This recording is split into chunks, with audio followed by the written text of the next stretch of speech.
ध्यान किया नहीं जा सकता, ध्यान कराया भी नहीं जा सकता, ध्यान में हुआ जा सकता है। फिर किस तरीके के चमत्कारी परिणाम आपको मिले? लगातार मुझे हो रहा था कि कहीं कोई एक्सीडेंट होने की स्थिति है। ठीक वही स्थिति कि ड्राइवर को झपकी आ जाती है, सामने से एक बस आ रही होती है। सब कुछ बहुत अच्छा था। तो कुछ ऐसा हुआ कि मेरे घर में एक केयर टेकर आती है। उसके कुछ दिनों बाद मेरी केयर टेकर के हस्बैंड की डेथ हो जाती है। जब मैंने किताब पढ़ी मैनी लाइव्स मैनी मास्टर्स, उस पुस्तक को पढ़ने के बाद में मुझे ये क्लियर हुआ कि हाँ, मास्टर्स आपको मैसेजेस देते हैं। और कई बार जब कभी भी मैं ध्यान के सघन सत्रों में होती हूँ तो मुझे अपने सर के ऊपर एक अदृश्य पिरामिड हमेशा अनुभव होता है।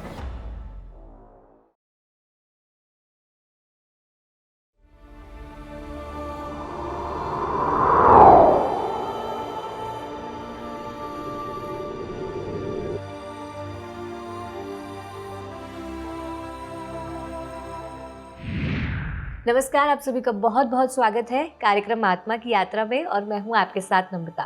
दर्शकों, इस कार्यक्रम में हम आपको मिलवाते हैं उन मास्टर्स से जिनकी लाइफ ध्यान के माध्यम से ट्रांसफॉर्म हो चुकी है और वो ध्यान प्रचार करके लोगों की लाइफ भी ट्रांसफॉर्म कर रही है। ऐसे ही एक मास्टर से आज हम इस कार्यक्रम में मिलेंगे जिन्होंने अपनी लाइफ में ध्यान के बाद चमत्कारों का अनुभव किया। जी हाँ, उनके एक्सपीरियंसेस कुछ ऐसे हैं कि आप भी सुनकर हैरान हो जाएंगे कि ध्यान इतना पावरफुल होता है।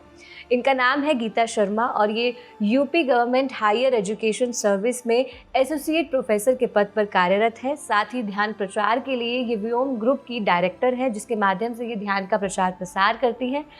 तो चलिए कार्यक्रम की शुरुआत करते हैं और गीता जी की जर्नी उनसे ही सुनते हैं।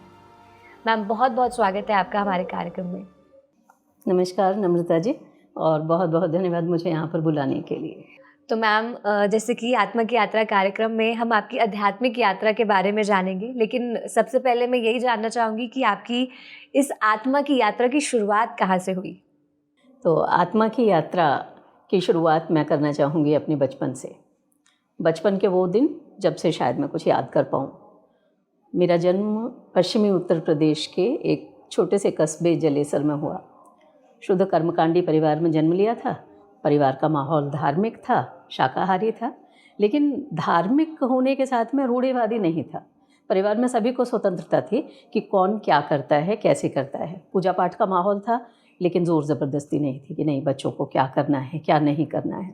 तो ऐसे माहौल में परवरिश जहाँ हुई तो उसके साथ मुझे जो शौक़ हुआ वो पढ़ने का शौक़ हुआ। बचपन मेरा थोड़ा सा अलग था अपनी उम्र के बाकी बच्चों से। जिस उम्र में मेरी उम्र के दूसरे बच्चे खेलते कूदते मस्ती ज़्यादा करते थे, मैं शायद पढ़ती थी और काउंसलिंग करती थी। अगर मैं याद करूँ तो लोगों की समस्याओं के समाधान ढूंढने की कोशिश करती थी। और मुझे उस समय घर में बड़ी बुआ कह के लोग पुकारते थे, सिर्फ इसीलिए कि कोई भी समस्या होगी उस सवाल का जवाब इनके पास में होगा। मेरे पिताजी, जैसे मैंने कहा कि कर्मकांडी ब्राह्मण, भागवत के आचार्य, और मेरी माँ होम मेकर, लेकिन संघर्षों में बहुत जीवट के साथ खड़ी रहने वाली महिला।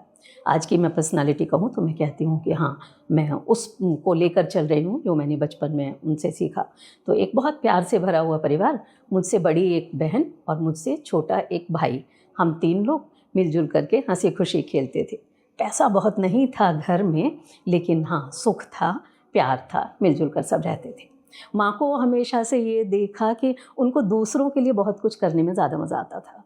भले ही संसाधन सीमित थे, लेकिन बांट कर चलना, शेयरिंग इज़ केयरिंग, वहाँ बचपन से ही संस्कारों में पड़ी।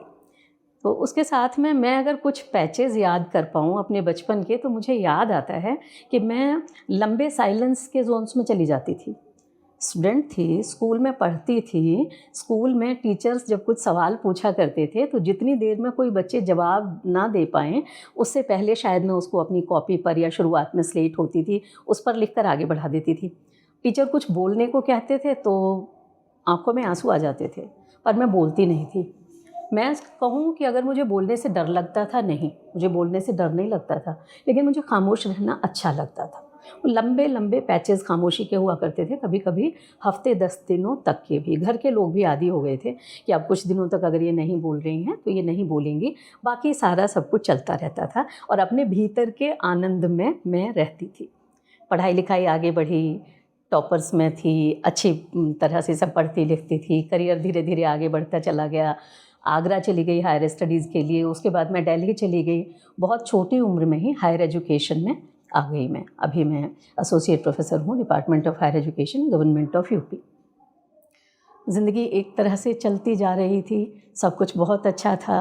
एक कुछ ऐसा हुआ कि कुछ ये लगने लगा कि समथिंग इज़ मिसिंग, कुछ और है जो होना चाहिए। उस और की तलाश के लिए ना जाने कितनी तरह की चीज़ें ट्राई की, लेकिन वो बात बनती नहीं थी, उस और का जवाब नहीं मिलता था। उसके बाद ईयर 2010 में बनारस आ गई थी मैं तब तक। उन दिनों मेरे एक मित्र ने मुझे एक ओशो की किताब पढ़ने के लिए दी। वो किताब थी साधना सूत्र, और उसके साथ में एक ऑडियो कैसेट गिफ्ट किया, और उस ऑडियो कैसेट का नाम था आनापान सति योग। वो कैसेट मैंने पहली बार सुना और मुझे आज भी याद है।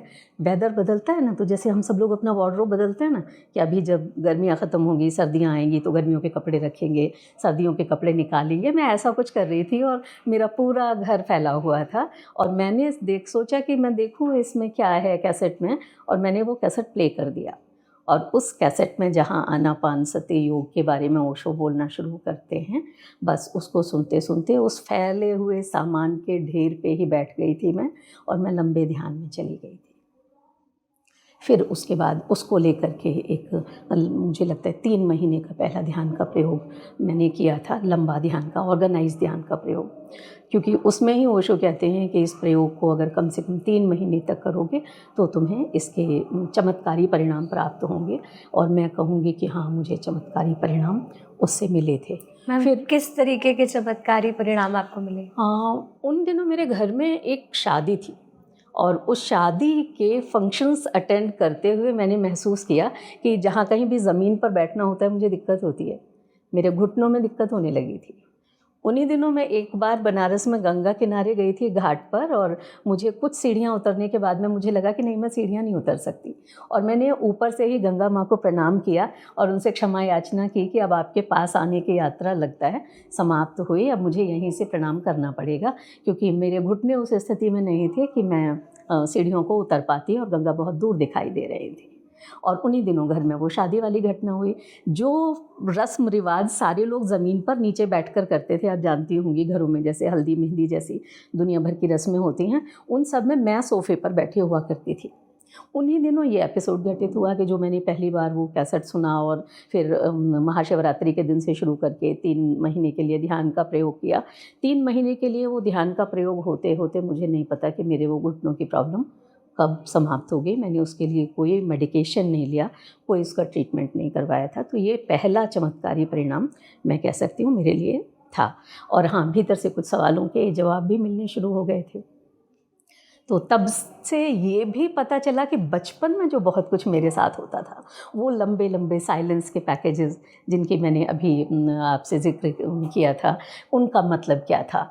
उस साइलेंस में भी मुझे अपने भीतर मज़ा क्यों आता था, मुझे अकेले रहना क्यों अच्छा लगता था, वो सब के बारे में मुझे पता चलना शुरू हुआ कि अच्छा, इसका मतलब वही ध्यान था, इसका मतलब मैं ध्यान किया करती थी, इसका मतलब वो ध्यान के अनुभव थे।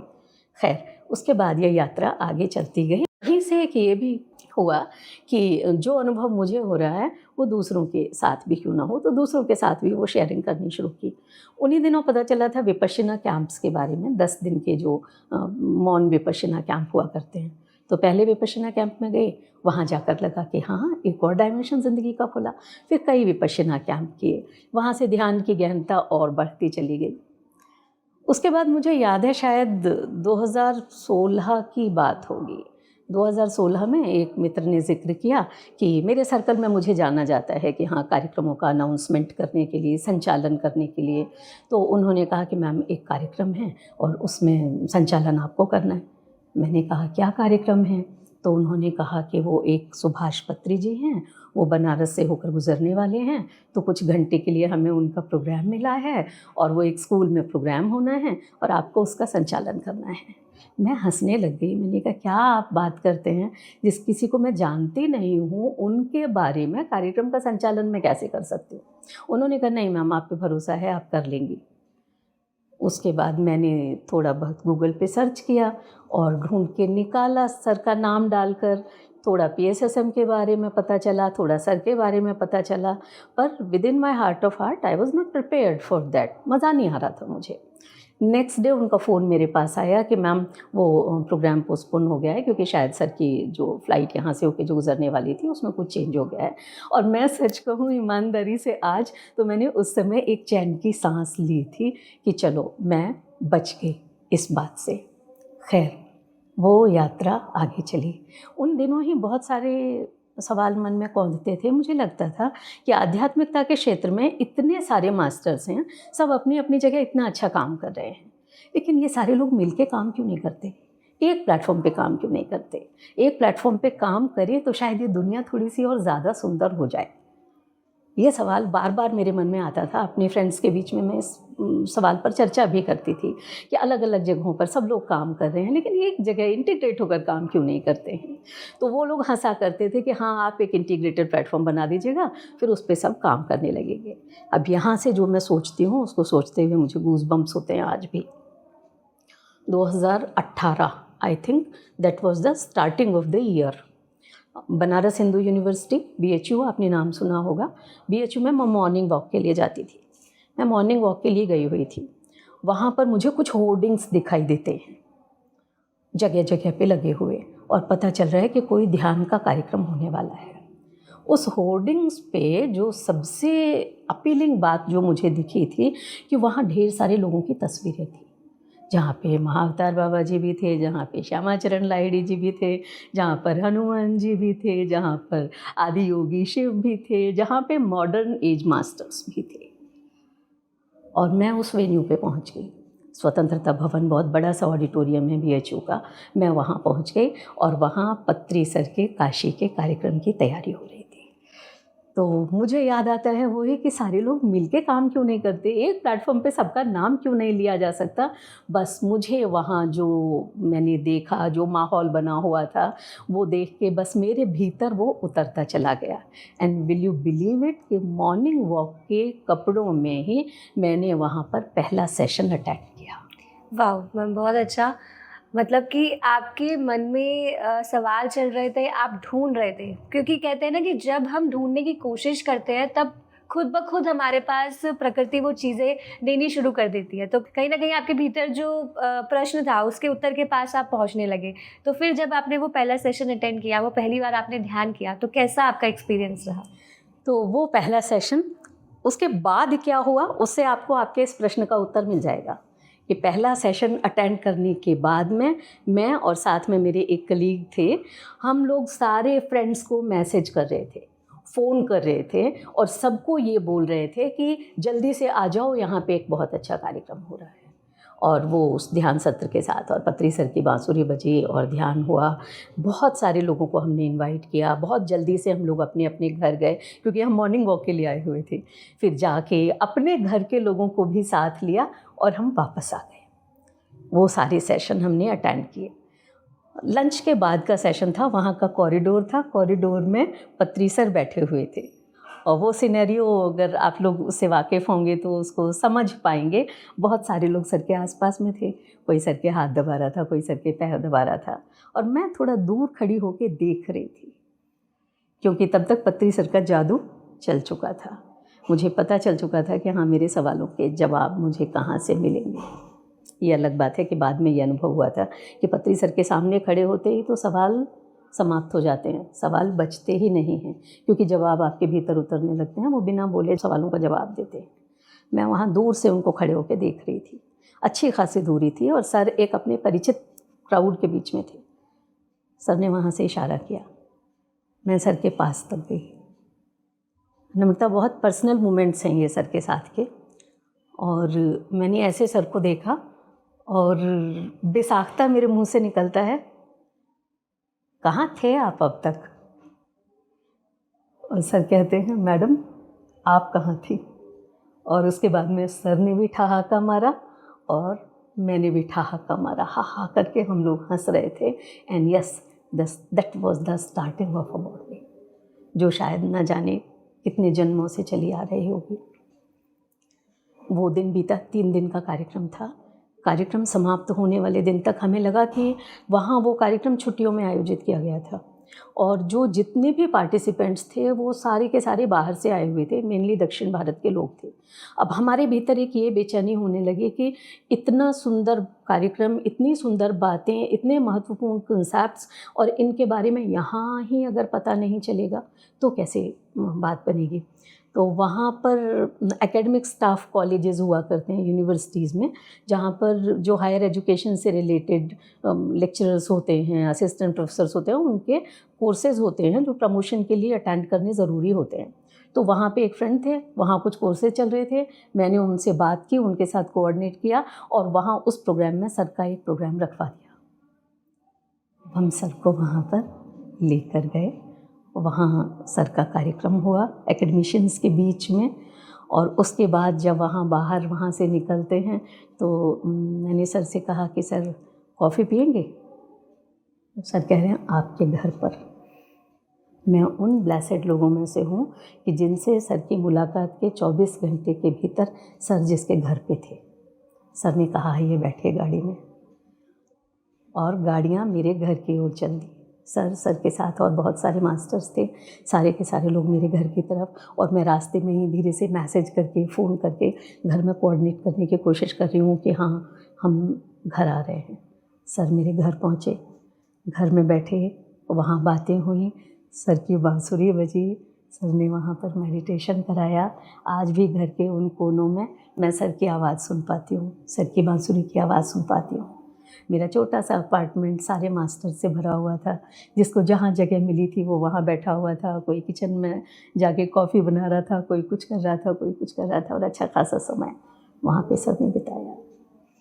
तो बस वहाँ से जो यात्रा शुरू हुई वो यात्रा अभी तक अनवरत रूप से, आबाद रूप से चल रही है। जी, तो मैम आपकी पत्री सर के साथ पहली मुलाकात इतनी खूबसूरत थी, आपका ध्यान ही इतना अच्छा हुआ कि वो आपका एक्सपीरियंस सुन के ही समझ आ गया कि जैसे आपने सब लोगों को बुलाया। तो आगे जैसे आप पत्री सर से भी मिल लिए और ध्यान की शुरुआत भी हो गई, तो फिर आपकी आगे की जर्नी कैसे रही? नम्रता, यहाँ पर मैं अपनी एक बात से शुरू करना चाहूँगी कि ध्यान किया नहीं जा सकता, ध्यान कराया भी नहीं जा सकता, ध्यान में हुआ जा सकता है। तो मेरे लिए ये ध्यान में होने का समय था, और उसके साथ साथ में मैं कोशिश करती थी कि हाँ, अपने आसपास के जितने भी लोग हैं, जो भी संपर्क में आता है, या जहाँ तक हम पहुँच भी नहीं पाते, वहाँ तक हम इस कंसेप्ट को कैसे लेकर जाएं। उसको मैं बड़े आसान से शब्दों में मैं कहती थी कि मैं सेंधमारी करती थी। जैसे कोई चोर कहीं चोरी करने के लिए जाता है ना, तो वो जो एक छोटी सी जगह बनाता है, ओपनिंग बनाता है, उसको सेंध लगाना कहते हैं। मैं वो सेंध लगाने की कोशिश करती थी कि कहीं पर भी कुछ भी हो रहा है, क्या मैं वहाँ ध्यान के लिए 5 मिनट निकाल सकती हूँ। जन्मदिन है, एनिवर्सरी है, कोई फेस्टिवल्स का सेलिब्रेशन है, हमारे कॉलेज के स्टूडेंट्स के साथ कोई प्रोग्राम है, कहीं भी कोई भी मौका ऐसा हो, मैं वहाँ ये ढूंढने की कोशिश करती थी कि यहाँ पे हम ध्यान को इंट्रोड्यूस कैसे कर सकते हैं। और वो कोशिश मेरी आज तक जारी है। निजी ज़िंदगी में, अपने आसपास के लोगों में ध्यान बढ़े, ध्यान गहरा हो, और कैसे वो जो कैनवस है वो बड़ा होता चला जाए। और इसमें मामले में मैं कह सकती हूँ कि मैं शायद यूनिवर्स के फेवरेट चिल्ड्रन में से एक हूँ, कि एक ही लाइफ टाइम में मुझे अपने प्लेनेट पर काम कर रहे इतने सारे मास्टर्स के साथ जुड़ने का मौका मिला। कि पहले एक धार्मिक वातावरण में शुरुआत हुई, फिर ओशो के साथ जुड़ना हो गया, कृष्णमूर्ति को पढ़ना हुआ, फिर उसके बाद विपश्यना से जुड़ना हुआ, फिर पत्री सर के साथ जुड़ना हुआ, और PSSM के अम्ब्रेला में जितने भी विंग्स हैं लगभग सबके साथ में, बुद्धा CU के साथ में मिलकर मैंने कई कोर्सेज़ वहाँ पर किए, वहाँ से यात्रा आगे बढ़ी। और इसके बाद स्पिरिचुअल टैबलेट से जुड़ना हुआ, स्पिरिचुअल टैबलेट्स के जो L1 कोर्सेज़ हैं उनकी श्रृंखलाएँ हमने शुरू की, फिजिकल कोर्सेज हमने बनारस में कराए। अभी रिसेंटली भी हमारा L1 का ऑनलाइन प्रोग्राम चल रहा है, जिसमें स्पिरिचुअल टैबलेट्स के मास्टर्स तैयार किए जा रहे हैं। तो इसी तरह से ये यात्रा निरंतर चल रही है। मैम जैसे अभी आपने बताया ही कि आपकी यात्रा कंटिन्यू चल रही है, बीच बीच में आपने ये भी बताया कि आप तो बुक्स भी पढ़ा करते थे मास्टर्स की। तो मैं और आपकी स्वाध्याय की जर्नी जानना चाहती हूँ कि कौन कौन सी बुक्स आप अब तक पढ़ चुके हैं और कोई ऐसी खास बुक है जिसने आपकी लाइफ पे काफ़ी इम्पैक्ट डाला हो? उम, मैंने अपने बचपन की बातें कहते हुए भी ये कहा था कि जिस उम्र में बच्चे कॉमिक्स पढ़ते हैं, मैं उस समय गंभीर किताबें पढ़ा करती थी। मैंने भगवद गीता जैसी किताबें भी उस समय पढ़ी। ओशो का गीता दर्शन की टीका मैंने शायद उसी समय में पढ़ी। उसके बाद एक जो टर्निंग पॉइंट मेरे लिए बनी थी किताब, वो साधना सूत्र, जो ओशो के प्रवचनों का संग्रह है, उस किताब को मैंने पढ़ा। उसके बाद फिर आगे बढ़ते हुए ये हमने you can heal your life, इसको पढ़ा, थर्ड आई को पढ़ा। ऐसे ही बहुत सारी किताबें हैं, मैं जिसको सारी की सारी किताबें एक तरीके से सब मुझे याद दिलाने की कोशिश कर रही हैं कि मेरा नाम लो, मेरा नाम लो, मेरा नाम लो। तो हाँ, मैं कह सकती हूँ कि मेरी पर्सनैलिटी को गढ़ने में बहुत सारी किताबों का योगदान है। जैसे आपने इतनी सारी बुक्स पढ़ी हैं, जैसे आपने बोला you can heal your life हो गया, ओशो की बुक हो गई, थर्ड आई बुक आपने पढ़ी है। तो क्या कभी आपको ध्यान में ऐसा कोई एक्सपीरियंस हुआ जो आपको समझ में आया हो उस बुक को पढ़ के कि हाँ, ये एक्सपीरियंस हुआ है मुझे, तो शायद इसलिए हुआ है, या ये मैसेज देना चाहता है ये एक्सपीरियंस? हाँ जी, नम्रता, बहुत बार ऐसा होता है कि कभी किन्हीं डिस्कशंस में या कभी when at the podium I am, मैं कभी ऐसी बातें बोलते हुए मैंने खुद को सुना, जिन बातों को मैंने कभी पढ़ा नहीं था, जिन बातों को मैंने कभी कहीं सुना नहीं था, जो बातें मेरी नहीं थी। ऐसा मेरे साथ बहुत बार होता था। Again I am having goosebumps, you can see. जब मैंने किताब पढ़ी मैनी लाइव्स मैनी मास्टर्स, उस पुस्तक को पढ़ने के बाद में मुझे ये क्लियर हुआ कि हाँ, ये जो एक्सपीरियंसेस होते हैं, जहाँ पे मैं बहुत क्लियरली ये महसूस करती रही हूँ और एक्सेप्ट भी करती रही हूँ वहाँ कि नहीं, ये मेरी कही हुई बात नहीं है, इसलिए इस पर मेरे लिए तालियां ना बजाई जाएं, क्योंकि मैं इसको सिर्फ एक कम्युनिकेट करने का काम कर रही हूँ। तो मैनी लाइव्स मैनी मास्टर्स ने मेरे सामने ये राज खोले थे कि हाँ, मास्टर्स आपको मैसेजेस देते हैं और कई बार आप करियर का काम करते हो कि उन मैसेजेस को, उन बातों को आप सामने कम्युनिकेट कर रहे हो। ऐसा मेरे साथ कई बार हुआ है। तो मैम जैसे ध्यान आप कंटिन्यू कर ही रहे हैं, स्वाध्याय भी आप कर रहे हैं, तो क्या आपको कभी कुछ past life, astral travel, out of body, इस तरह के एक्सपीरियंसेस भी कभी हुए? पास्ट लाइफ एक्सपीरियंसेस के बारे में जाने के बारे में मैं सिर्फ इतना कहूँगी कि जैसे अभी हम अपने घर से उठें और कहीं थोड़ी दूर कोई पार्क है, वहाँ पर घूम कर चले आएँ और वहाँ से किसी के साथ में पहली बार मिलें और मिलने के बाद ऐसा लगे कि नहीं, हम इनको पहले से जानते हैं। हाँ, पास्ट लाइफ में जाना मेरे लिए कुछ ऐसा ही अनुभव रहा है इसी तरह से। और बहुत सारे ऐसे कोइंसिडेंसेस हुए हैं जिनको मैं ये कह सकती हूँ कि हाँ, ये पास्ट लाइफ के कारण हैं। इवन मैंने अपनी ज़िंदगी की बहुत सारी शिकायतों को और कुछ समस्याओं को भी इसके माध्यम से दूर होते देखा है, या रादर टू से दूर किया है। कई बार मैंने अपने आप को ऐसे भी महसूस किया है कि जैसे एक बार मेडिटेशन का ही एक सेशन था और बहुत गहन सेशन वो जा रहा था, इंडिविजुअल सेशन में मैं थी, एंड सडनली आई फेल्ट कि जैसे कि मेरा सर है वो छत से टकरा रहा है और मैं सोच रही हूँ कि कहीं ये सर मेरा बजेगा तो नहीं। सोचना तो खैर अलग कहने वाली बात हुई कि सोचना जैसा तो होता नहीं है, but I was feeling that. ऐसा अपने आप को कमरे से बड़े होते हुए देखना या अपने ही शरीर को खुद से देख लेना, हाँ, निश्चित रूप से ऐसे अनुभव हुए हैं। कई बार ऐसा भी होता है कि ध्यान में आप गए और ध्यान में जाने के साथ में ही बॉडी तो स्थिर होती है, लेकिन लगता है कि बहुत तेज़ी से आपके भीतर कुछ घूम रहा है, क्लॉकवाइज, एंटी क्लॉकवाइज, फिर क्लॉकवाइज, एंटी क्लॉकवाइज, ऐसे इस तरह के जो एक्सपीरियंसेस हुए हैं। एक और जो बात मैं इसके साथ में शेयर करना चाहूँगी वो ये कि दूर हो रही बहुत सारी चीज़ों के बारे में शायद एस्ट्रल ट्रैवल के कारण ही मुझे कई बार पता चलता रहा है। कई बार मैंने अपने घर पे फ़ोन किया है सिर्फ ये बताने के लिए कि ऐसा कुछ हुआ है क्या, और लोगों ने कहा तुमको कैसे पता चला, ये बात तो हमने तुमको नहीं बताई थी। तो मैं हमेशा हंसती हूँ कि उसके लिए तुम्हें बताने की ज़रूरत नहीं है। एक और जो इंटरेस्टिंग सी बात इस संदर्भ में मैं शेयर करना चाहूँगी, ख़ास तौर पे अपने घर के मेंबर्स को मैं ये कहती हूँ कि देखो, मुझसे कोई बात छुपाने की कोशिश नहीं करनी, क्योंकि जो बात तुम लोग मुझसे छुपाने की कोशिश करते हो ना, वो एनी हाउ मुझे पता चल ही जाती है। कोई एक एक्सपीरियंस अगर आप शेयर करें। मैं अपने वर्क प्लेस पे जाने के लिए रोज़ लगभग 30 किलोमीटर्स की कार ड्राइव करती हूँ। हाँ, एक बार लगातार मुझे हो रहा था कि आते जाते मुझे ये पता चलता था कि हाँ, कहीं कोई एक्सीडेंट जैसा कुछ होने की स्थिति है, वो मुझे पता होता था। लेकिन मैं जा रही थी, लौट रही हूँ, जा रही हूँ, लौट रही हूँ, कुछ नहीं होता था। बस उसके कारण एक सजगता सी मेरी थोड़ी बढ़ने लगी थी।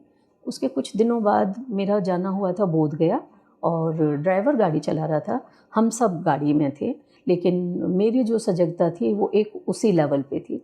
और एक का एक ऐसा हुआ कि वो स्थिति जो मुझे महसूस होती थी कि हाँ, ऐसा कभी होने वाला है, ठीक वही स्थिति कि ड्राइवर को झपकी आ जाती है, सामने से एक बस आ रही होती है, आमने सामने का कोलिज़न होने वाला होता है कि मैं बस हल्के से उसको आगाह करती हूँ, अशोक क्या कर रहे हो, और वो सजग होता है और वो आमने सामने का कोलिज़न बचता है। मैं ये कह सकती हूँ कि हाँ, वो मुझे पहले से पता था कि ऐसा हो सकता है, ऐसा होने वाला है, और उसको टाला जा सकता है, और उसको टाल दिया गया। तो ध्यान मेरे लिए कल्पवृक्ष के समान है। जैसे कल्पवृक्ष के बारे में हम कहते हैं ना कि उसके नीचे बैठकर आप कोई भी काम ना करो, कामना करने की भी नहीं ज़रूरत पड़ती कि आप कुछ भी सोचो वो पूरा हो जाता है। तो यही ध्यान करने से होता है। हेल्थ सेगमेंट में मैं ध्यान को पेनेशिया कहती हूँ, जिसको हिंदी में रामबाण दवा कहते हैं, संजीवनी। कि कोई भी समस्या हो, उसका जो सबसे पहला इलाज हो सकता है वो ध्यान हो सकता है। इसी तरह से पर्सनल लाइफ में, साइकोलॉजिकल, मेंटल लेवल पर, सोशल लेवल पर, कहीं भी कोई भी इश्यूज़ हैं, अगर उनको एड्रेस करना हो, मेरे सामने अगर कोई ज़रा सा भी जिक्र करे, तो मैं सबसे पहली बात कहती हूँ कि हमारे पास तो संजीवनी है ना, हमारे पास तो रामबाण है ना, और वो है ध्यान। अगर हम उसका प्रयोग करेंगे तो निश्चित रूप से हमें लाभ मिलना तय है। उसके अलावा भी अगर मैं याद करना चाहूँ तो ध्यान के बड़े अलग तरह के अनुभव भी मैं आपके साथ में बांटना चाहूँगी। 2018 या 19 की बात है। मैं अपनी फैमिली के साथ में उड़ीसा जाने वाली थी। एक ट्रिप हमारा प्री प्लान था। उस ट्रिप से ठीक पहले मुझे थोड़ा सा इशू हुआ था स्लिप डिस्क का। एक बार लगा कि प्रोग्राम कैंसिल करना पड़ेगा। फिर मैंने सोचा कि नहीं, जब प्रोग्राम बना हुआ है, सारी बुकिंग्स वगैरह हो गई हैं, सब लोग तैयार हैं, तो जाते हैं। ज़्यादा से ज़्यादा यही होगा कि भाई मुझे अपने आप को थोड़ा सा लिमिटाइज़ करना पड़ेगा एक्टिविटीज़ से, तो कोई बात नहीं, बाकी सारे लोग तो खुश होंगे। तो हम उड़ीसा के टूर पे गए। रक्षाबंधन का दिन था, और उस बार रक्षाबंधन और 15 अगस्त दोनों एक दिन पड़े थे, और हम पुरी के सी बीच पर बैठे हुए थे। मेरे लिए एक चेयर डाली हुई थी, मैं एक चेयर पे बैठी थी, और फैमिली के बाकी सारे लोग समुद्र स्नान का आनंद ले रहे थे, सब मज़े ले रहे थे। मैं अगर अपने भीतर तलाश कर पूछूं तो मुझे अपने भीतर कहीं कोई ऐसा अफसोस नहीं नज़र आता कि अरे सब लोग मज़े कर रहे हैं और मैं यहाँ पे बैठी हुई हूँ। No, I was enjoying that कि हाँ, सारे लोग खुश हैं। तो एक बात तो ये, वहाँ चेयर पे बैठे बैठे मैं, जब कभी कुछ करने को नहीं होता तो सबसे अच्छा होता है ध्यान में होना, वो उस अवसर का सबसे बड़ा लाभ उठाना होता है। और उस वक्त मेरे ज़हन में एक बात आई कि भाई मैं ही तो समुद्र तक नहीं जा सकती, समुद्र तो मुझ तक आ सकता है। थोड़ी देर बाद मैं देख रही हूँ कि वो जो लहरें हैं उन्होंने आके मुझे भिगाना शुरू कर दिया, और मैं अपने भीतर हंसने लगी। मैंने कहा कि देखो, ये होता है ध्यान का चमत्कार कि मैं समुद्र तक नहीं जा पा रही हूँ, लेकिन समुद्र स्नान का आनंद मैं यहाँ पर बैठकर ले रही हूँ। उसके बाद में फिर मुझे वो मोमेंट याद है कि मैं समुद्र की ओर देख रही थी और एक ध्यानस्थ स्थिति में ही थी। उसके बाद बीच में मेरी आँखें जब खुली तो मेरे मन में एक बात आई कि समुद्र को तो सब लोग रत्नों का भंडार कहते हैं ना, और क्या समुद्र में रत्न अभी भी होते होंगे? नम्रता, विल यू बिलीव इट? थोड़ी देर के बाद में मैं देखती हूँ कि वहाँ से आने वाली लहर के साथ एक इतना बड़ा मोती वहाँ से लुढ़कता हुआ आ रहा है, और वो मेरे पैर के पास आके रुक जाता है। मेरे साथ हमारे रिसोर्ट का केयर टेकर था, उसने उसको उठाया, मैंने अपनी हथेली ऐसे की, उसने मेरी हथेली पे वो मोती रखा, मैंने अपनी हथेली ऐसे बांध ली, और काफ़ी देर तक मैं ऐसे ही रह गई थी, उसकी प्रेजेंस को अनुभव करते हुए। आज भी मैं वो स्पर्श अपनी हथेलियों के बीच में अनुभव कर पा रही हूँ। उसके बाद में मैंने मेरी माँ के सामने वो हथेली खोली। 48 कैरेट का फ्लॉलेस पर्ल मेरे हाथ पे रखा हुआ था और मेरी माँ ने कहा कि हाँ, हम वहाँ से देख रहे थे कि तुम्हारे पास में कोई चीज़ ऐसे आ रही थी। मेरे लिए वो ध्यान का चमत्कार है। आज भी वो मोती मेरे पास में, आज भी वो इस बात का प्रत्यक्ष प्रमाण है कि हाँ, ध्यान के चमत्कार होते हैं। मैं क्या कर रही थी? मैं तो बस समुद्र के किनारे बैठ के ध्यान कर रही थी ना। मेरा तो बस शायद समुद्र के साथ में एक मानसिक तल पर जुड़ाव हुआ था ना, और रक्षाबंधन के दिन उपहार के रूप में मुझे एक इतनी सुंदर निधि मिलती है, तो इसके लिए तो मैं बस यूनिवर्स का धन्यवाद ही कर सकती हूँ। हमारे अंदर इतनी पावर होती है मैम, हमारे थॉट्स में इतनी पावर होती है कि हम चाहें तो कुछ भी मैनिफेस्ट कर सकते हैं। बस मन उतना शुद्ध होना चाहिए, उतनी चेतना हमारी हाई होनी चाहिए, तो उसी के लिए ध्यान बहुत ज़रूरी है। और आप कंटिन्यू ध्यान कर रहे हैं, तो इसीलिए आपको ध्यान के चमत्कार भी अनुभव हुए। हाँ नम्रता, यहाँ मैं आपके साथ एक ऐसी बात और शेयर करना चाहूँगी जिसको मैंने आज तक कभी कहीं किसी प्लेटफॉर्म पर शेयर नहीं किया है। I am a single woman, और कभी मेरे भीतर शायद ये इच्छा हुई होगी कि कोई मुझे माँ कहे। कुछ दिनों के बाद में मेरे घर में एक केयर टेकर आती है। उस केयर टेकर के साथ में 3 महीने का बच्चा होता है। वो उस बच्चे के साथ में मेरा घर संभालना शुरू करती है। मैं देखती हूँ कि मेरे घर में आते जाते घूमते फिरते वो बच्चा मेरी ओर देखने की कोशिश करता है। धीरे धीरे उसने उठना बैठना चलना फिरना सब मेरे घर में सीखा। उस बच्चे ने जो पहला शब्द बोला था वो मेरी आंखों में आंखें डाल के बोला था, माँ। और मैं हंसने लगी थी, तो उसने एक सीरीज़ में कई बार बोला, माँ माँ माँ। उसके कुछ दिनों बाद मेरी केयर टेकर के हस्बैंड की डेथ हो जाती है किसी बीमारी से। वो हमारे घर में रहना शुरू करती है। फिर हम उसकी दूसरी शादी करते हैं। वो जो छोटा सा बच्चा था वो मेरे परिवार का हिस्सा बन जाता है, और वो शादी के बाद अपने परिवार में हंसी खुशी रह रही है। उसके घर में उसका बेटा हो चुका है, वो प्रसन्नता से उसके अपने परिवार में है। और वो छोटी सी बेबी जो 3 महीने की मेरे घर में आई थी, जिसने मेरी आंखों में आंखें डाल के मुझे माँ कहा था, आज वो मेरी गॉड चाइल्ड है। उसने मुझे अडॉप्ट कर लिया है। आपने उसे? दुनिया कहती है कि मैंने उसे अडॉप्ट किया है, लेकिन हाँ, मैं कहती हूँ कि उसने मुझे अडॉप्ट किया है। मेरे लिए ये ध्यान का चमत्कार है, ये ध्यान का परिणाम है। बहुत ही सुंदर है मैम। तो मैम, आप इतने समय से ध्यान कर रही हैं, तो मैं आपसे ध्यान के अनुभव जानना चाहती हूँ, क्योंकि सभी के अलग अलग एक्सपीरियंसेस होते हैं। तो आपके ध्यान के क्या अनुभव हैं? तो ग्रुप मेडिटेशन का अनुभव मेरे साथ कई स्वरूपों में जुड़ा हुआ है। एक तो काशी में निरंतर छोटे छोटे अंतराल पर हम ग्रुप मेडिटेशंस आयोजित करते हैं। कभी किसी मास्टर के घर पर, तो कभी अपने घर पर, तो कभी किसी पब्लिक प्लेस पर, तो कभी किसी एनर्जी प्लेस पर। इसी के साथ में ऋषिकेश योग ध्यान महाकुंभ में भी शायद 2 बार छोड़कर मेरा हर बार आना हुआ है। पहली बार ही जब यहाँ पर आई थी तो यहाँ से बंध गई थी, और उसके बाद तय किया था कि नहीं, यहाँ पर हमेशा आऊँगी।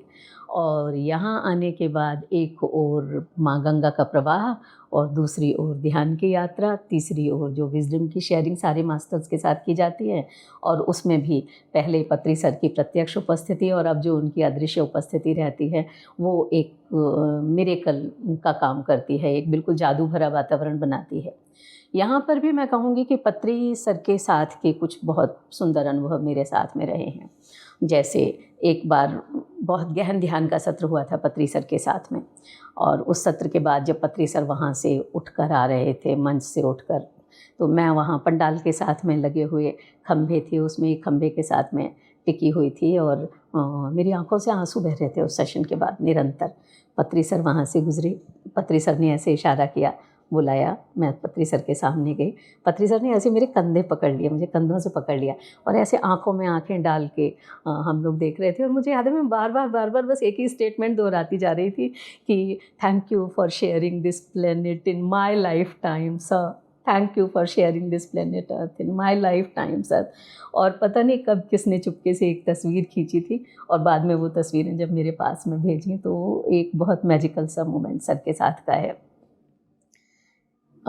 ऋषिकेश योग ध्यान महाकुंभ की ही एक और याद जो पत्री सर के साथ की है वो कि पत्री सर के साथ में बैठकर यहाँ पर सर के साथ वाला जो भोजन हुआ करता था वो करने का भी मुझे सौभाग्य मिला है। सर ने अपने साथ में बिठाया और वहाँ पर बैठकर हम सब साथ साथ भोजन कर रहे थे। पत्री सर के हाथ का परोसा हुआ भोजन उसका तो एक अलग आनंद ही हुआ करता था। इस तरह की सारी इवेंट्स में उसकी स्मृतियाँ जब भी आती हैं तो वो आपको एक बहुत आनंद से भर जाती हैं। इसके साथ में मैं याद करना चाहूँगी ऋषिकेश योग ध्यान महाकुंभ में पत्री सर के साथ उनके शरीर में रहते हुए हुई अंतिम मुलाकात। वो जो सत्र था उसमें पत्री सर का मंच पर आना थोड़ा सा कम हुआ था। सर शारीरिक रूप से स्वस्थ नहीं थे, शरीर उनका स्वस्थ नहीं था। तो साईं रेड्डी सर ने मुझसे पूछा, हम गंगा रिसोर्ट के रेस्टोरेंट में बैठे हुए थे, उन्होंने मुझे पूछा मैडम सर से मुलाकात हुई आपकी? तो मैंने उस बार ये तय किया था कि सर इतने इस स्थिति में हैं और अभी भी इतनी लंबी लाइनें लगा के लोग सर के पास में जा रहे हैं और सर परेशान हो रहे हैं, नहीं सर से मिलने नहीं जाऊंगी, बिना बात एक और गिनती नहीं बढ़ाऊंगी मैं वहाँ। और साईं रेड्डी सर आके कहते हैं कि मैडम सर से मिलना हुआ? मैंने कहा नो सर। और उन्होंने मेरा हाथ पकड़ा और मेरा हाथ पकड़ के वो जो गंगा रिसोर्ट में रुद्रा शूट है जहाँ पे सर रुका करते थे वहाँ दरवाजे पे ले गए और वहाँ दरवाजे पे कोई मास्टर थे जो वहाँ चैनलाइज कर रहे थे चीज़ों को। उनसे उन्होंने कहा कि ये काशी का मास्टर हैं और इनको सर से मिलना है, और उन्होंने मुझे अंदर भेज दिया और मैं सर के पास गई। सर बिस्तर पे लेटे हुए थे, मैंने ऐसे हाथ किया, सर ने मेरे दोनों हाथ पकड़ लिए थे और ऐसे आंखों में आंखें डाल के देख रहे थे। और मैंने कहा सर अभी तो बहुत काम करना है, अभी तो काशी में पिरामिड बनाना है, बस जल्दी से अच्छे हो जाइए। और ऐसे खामोशी से, अब जो गेट पर जो मास्टर थे वो वहाँ से बार बार कह रहे हैं मैडम जल्दी कीजिए, मैडम जल्दी कीजिए, और मैं जल्दी कैसे करूँ। खैर उसके बाद में जब मैं वहाँ से वापस गई तो गेट पर उन्होंने मुझसे कहा मैडम यहाँ इतना सारा लोगों की लाइन है और आपको थोड़ा जल्दी करना चाहिए था। मैंने मुस्कुराते हुए उनसे कहा कि अगर मैंने सर का हाथ पकड़ा हुआ होता तब तो शायद मैं छोड़ के आ जाती, लेकिन सर ने मेरे हाथ पकड़े हुए थे, उनको मैं कैसे छोड़ देती जी। तो सर के साथ की ये जो याद है वो लेकर उस बार ऋषिकेश योग ध्यान महाकुंभ में से मैं गई थी। इसके साथ भी दिल्ली की कई इवेंट्स में एक पिरामिड्स पर आधारित बड़ा कार्यक्रम हुआ था, वहाँ पर भी मेरा जाना हुआ था। जंतर मंतर पर जब पीपीआई का कार्यक्रम हुआ था, जब दिल्ली की लगभग सभी सीट से पीपीआई के लोगों ने पिरामिड पार्टी ऑफ इंडिया से कंटेस्ट किया था, तब जो जंतर मंतर पर कार्यक्रम हुआ था मैं वहाँ पर भी गई थी और सर के साथ में स्टेज शेयर करने का सौभाग्य मुझे वहाँ पर मिला था। तो मैम जैसे आपने पिरामिड्स का नाम लिया है अभी, तो मैं आपके पिरामिड्स के एक्सपीरियंसेस भी जानना चाहूँगी कि क्या कभी आपने पिरामिड्स में एक्सपेरिमेंट करके देखा, पिरामिड्स में ध्यान करके देखा? निश्चित रूप से पिरामिड्स में ध्यान करना, पिरामिड्स के साथ ध्यान करना, पिरामिड्स की विसिनिटी में ध्यान करना, या इवन पिरामिड को याद करते हुए ध्यान करना, मैं तो इन सारी एक्सपीरियंसेस को एक उसमें लेके आना चाहूँगी कि इनसे बहुत बड़े डिफरेंसेस आते हैं आपके मेडिटेशन के एक्सपीरियंसेस में। और मैं तो हाँ, मैं ये कहूँगी कि जब कभी भी मैं ध्यान के सघन सत्रों में होती हूँ तो मुझे अपने सर के ऊपर एक अदृश्य पिरामिड हमेशा अनुभव होता है। बहुत शुरुआत में जब कभी मैं सोचती थी कि मैं पिरामिड कैप लगाकर मैं शायद बहुत सहज होकर ध्यान नहीं कर पा रही हूँ, मुझे ध्यान के क्षणों में ही ये अनुभूति हुई कि नहीं, वो जो मैं कैप लगाती हूँ, वो जो मैं मेरे ऊपर एक अदृश्य पिरामिड की छाया में मैं स्वयं को जो महसूस करती हूँ, वो शायद वहाँ उसमें एक इंटरवेंशन जैसा होता है, शायद इसीलिए मैं पिरामिड कैप लगाकर ध्यान नहीं कर रही हूँ। और हाँ, पिरामिड की अदृश्य उपस्थिति हमेशा अनुभव होती है। और मेरे घर में भी जब आप जाएंगे ना, तो अलग अलग जगह पर सारे में कहीं छोटा पिरामिड, कहीं बड़ा पिरामिड, किसी न किसी रूप में पिरामिड्स मिलेंगे। पिरामिड्स को अपने आसपास रखना मुझे अच्छा लगता है, चाहे मेरी कार का डैशबोर्ड हो, चाहे मेरा वाटर प्यूरीफायर सिस्टम हो, चाहे मेरा रेफ्रिजरेटर हो, कुछ भी हो, कहीं पर भी किसी न किसी रूप में पिरामिड ज़रूर मिलेगा। जी। तो मैम, आपकी जर्नी में इतने सारे एक्सपीरियंसेस आपको हुए, ध्यान के चमत्कार जिन्हें कहते हैं वो आपने अनुभव किए, तो इतने सालों से अब आप ध्यान कर रहे हैं, तो मैं आपसे ये जानना चाहूँगी कि आप ध्यान का प्रचार प्रसार कैसे कर रहे हैं, और क्या अब आपको ये क्लियर हुआ कि आपकी सोल का पर्पस क्या है? नम्रता, यहाँ मैं शेयर करना चाहूँगी कि अगली फरवरी में मैं अपने जॉब से रिटायर हो रही हूँ, एसोसिएट प्रोफेसरशिप से, and I am waiting for that. लोगों को रिटायरमेंट परेशान करता है, पर मैं उसका इंतज़ार कर रही हूँ, क्योंकि मेरे बहुत सारे पाइपलाइन ड्रीम्स ऐसे हैं, मेरे बहुत सारे पाइपलाइन प्रोजेक्ट्स ऐसे हैं जो ध्यान से जुड़े हुए हैं, जो पिरामिड से जुड़े हुए हैं, जो स्पिरिचुअल टैबलेट से जुड़े हुए हैं, जो स्पिरिचुअलिटी के प्रचार प्रसार को लेकर जुड़े हुए हैं, जिनको ज़मीन पर उतारने का मुझे मौका मिलेगा। पिछले दिनों में हमने अपने कुछ समधर्मा मित्रों के साथ मिलकर, समधर्मा शब्द पर मैं जोर देना चाहूँगी कि वो जो एक ही फील्ड में, एक दशा दिशा में काम करते हैं, उनके साथ मिलकर हमने एक ट्रस्ट बनाया। उस ट्रस्ट का हमने नाम रखा व्योम। यहाँ इस व्योम का जो अर्थ ही था वो था वाराणसी योग, मेडिटेशन एंड एजुकेशनल ग्रुप। तो उसके तले हम ऐसे इस तरह की इवेंट्स आयोजित करते हैं, मास्टर्स के प्रोग्राम्स आयोजित करवाते हैं, और इंडिविजुअल लेवल पर लोगों को ध्यान के लिए ओरिएंट करने की कोशिश करते हैं। और जैसा हमने कहा, काशी में हर सप्ताह हम एक न एक मास्टर के घर पर, किसी का जन्मदिन होगा तो वहाँ हम लोग मिलकर ध्यान करते हैं, एनिवर्सरी होती है तो हम ध्यान करते हैं, फेस्टिवल्स को हम सेलिब्रेट करते हैं। शरद पूर्णिमा है अभी, तो जैसे गंगा की लहरों पर बोट में बैठकर एक समूह के साथ ध्यान होगा, हम तो यहाँ पर रहेंगे लेकिन वहाँ वो चलेगा। ऐसे कई प्रयोग हमने वहाँ किए हैं। उसके साथ में स्वास्थ्य की दृष्टिकोण से स्पिरिचुअल टैबलेट्स का जो फील्ड है वो मुझे अपील करता है, तो उसको लेकर भी हम लगातार कार्यक्रम आयोजित कर रहे हैं। तो निरंतर इस तरह की यात्रा, कहीं पर भी कोई कार्यक्रम ऐसे हो रहे हों, वहाँ एक तो अपनी उपस्थिति बनाना, उसके बारे में दूसरे लोगों को जागरूक करना, लोगों को वहाँ पर साथ लेकर जाना, इस तरह की गतिविधियाँ तो निरंतर चलती रहती हैं। अपने घर में भी लगातार कुछ भी हो, हम ध्यान का कार्यक्रम आयोजित करने के बारे में सोचते हैं, करते हैं, कोशिश करते हैं कि जो हमने अपनी छोटी सी बिटिया का जिक्र किया, पता चला वो भी ध्यान करती हैं और अपनी तरह से ध्यान कराती भी हैं। कभी कभी कहेंगी आज का ध्यान मैं कराऊंगी, तो चलो आज का ध्यान आप कराओ, तो वो ध्यान कराती भी हैं। उनके भीतर भी वो संस्कार डालने की कोशिश कर रहे हैं। और जो मेरा मिशन है वो मैं ये कहूँगी कि हर घर ध्यान घर, हर परिवार ध्यानी परिवार। बस ये अगर हो गया तो दुनिया शायद जैसी है उससे थोड़ी सी और सुंदर छोड़कर जाने का जो सपना हर किसी को देखना चाहिए, वो मैं भी देखती हूँ, वो पूरा हो सकेगा। जी मैम, बहुत ही अच्छे एक्सपीरियंसेस आपके, और बहुत ही अच्छा आप काम भी कर रहे हैं, क्योंकि खुद ध्यान सीखा और दूसरों को ध्यान सिखाना बहुत ज़रूरी है। तभी पत्री सर का जो विज़न है पिरामिड जगत का, ध्यान जगत का, वो जो है पूरा हो पाएगा। तो मैम चाहूँगी कि आप हमारे व्यूअर्स को भी अपना एक मैसेज ज़रूर दें। ध्यान से समाधान, हाँ, मैं इस बात पर विश्वास करती हूँ कि ध्यान के द्वारा सारे समाधान प्राप्त किए जा सकते हैं। ध्यान कल्पवृक्ष है, ध्यान संजीवनी है, ध्यान रामबाण है। ध्यान को अपने जीवन में एक बार प्रवेश करने तो दें, एक बार ध्यान के लिए स्वयं को खोल तो दें, एक एक रोमकूप से ध्यान को अपने भीतर प्रवेश करने तो दें। जीवन बदलना तय है। सभी को बहुत बहुत धन्यवाद, और आपको यहाँ मुझे आमंत्रित करने के लिए बहुत बहुत धन्यवाद। मुझे भी निश्चित रूप से आपके साथ बात करके बहुत अच्छा लगा। Thank you so much ma'am. तो दर्शकों, उम्मीद करते हैं कि आपको ये कार्यक्रम अच्छा लगा होगा। गीता जी की जर्नी से आपने भी कुछ लेसन्स लिए होंगे, कुछ टीचिंग्स ली होंगी। आप भी अपने जीवन में ध्यान करें, इन टीचिंग्स को अप्लाई करें और ज़्यादा से ज़्यादा ध्यान का प्रचार प्रसार करें। अगर आप ये कार्यक्रम टीवी पे देख रहे हैं तो हमें यूट्यूब पे सब्सक्राइब करना बिल्कुल ना भूलें, और अगर यूट्यूब पे देख रहे हैं तो हमारे PMC ऐप को भी डाउनलोड करें। नमस्कार।